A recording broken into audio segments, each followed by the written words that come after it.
There are thousands of different types of superheroes. You got aliens, gods, mutants, billionaires in powered armor, soldiers, ninjas, and literal demons, but there's one type of superhero that is surprisingly rare, and that is male gingers. Red haired male superheroes are weirdly uncommon in comic books, especially when you look at how massive the industry is. And the strange part is, the few gingers that do exist are either incredibly famous or almost completely forgotten. So let's start with the obvious ones. First, there's Daredevil, Marvel's blind vigilante lawyer from Hell's Kitchen. Matt Murdock is easily one of the most popular redheaded superheroes ever created. Between comics and the Netflix series, he's become a major character in Marvel's universe. Then there's Wally West, the Flash, not Barry Allen, but the red-haired speedster who took over the mantle and became one of the most beloved versions of the character in DC history. But after that, the list gets a lot smaller. The only two major red-haired characters that we have are the Flash and Daredevil, and that is almost pretty much it. So those two are the biggest and most prominent characters that we see in Marvel and DC, or just comic books in general, of male superheroes with red hair.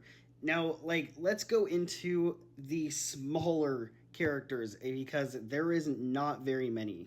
You've got Banshee, the Screaming Mutant from X-Men. He's a classic character, but doesn't really show up all that often and doesn't have a spotlight hardly ever.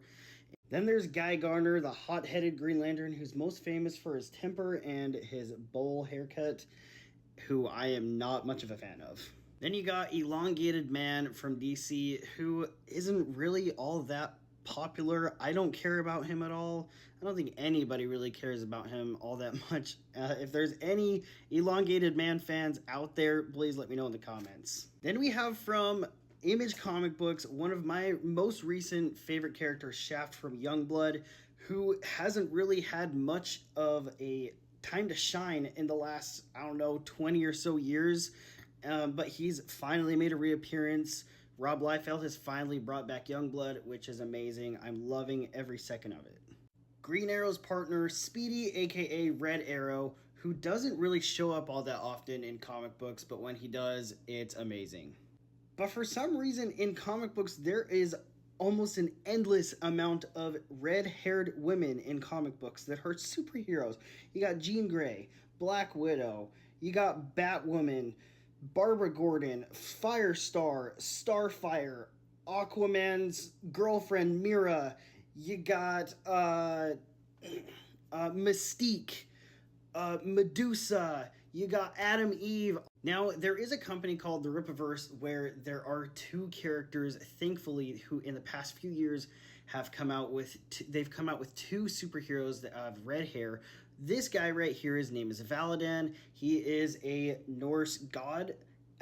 He's only appeared in a few issues, a few pages in ISOM 1, and he has appeared in Norfolka 1, and then there's also going to be Norfolka 2 that is coming out soon. We also have Blue Shift, who is another red-haired character from the Rippaverse, but unfortunately, there's only a short story that hasn't even been released yet from the Rippaverse with this character. Now, at the end of the day, as a redhead, I'm really not that upset about it. It's just something that I've observed, and I find kind of strange. I don't know why this is the way that it is.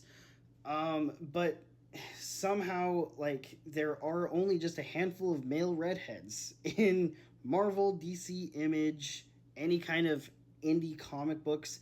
It's not really that popular, and I'm not sure why.